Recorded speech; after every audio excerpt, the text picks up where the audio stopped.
Equation of a line passing through 2 points. The first point has x equals 2, and y equals -3. The second point has x equals -7, and y equals 0. First, place the 2 points on the coordinate grid. The run is the horizontal change, from x equals 2 to x equals -7, the run is -9.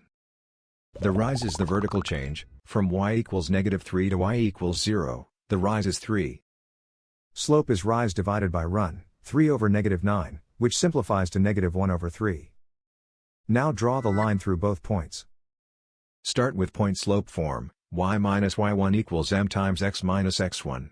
Then fill in the boxed values. Slope is -1/3, x1 is 2, and y1 is -3. That gives the specific point negative slope equation for this line. Finally, solve for y to get slope negative intercept form. The graph and the equation describe the same line.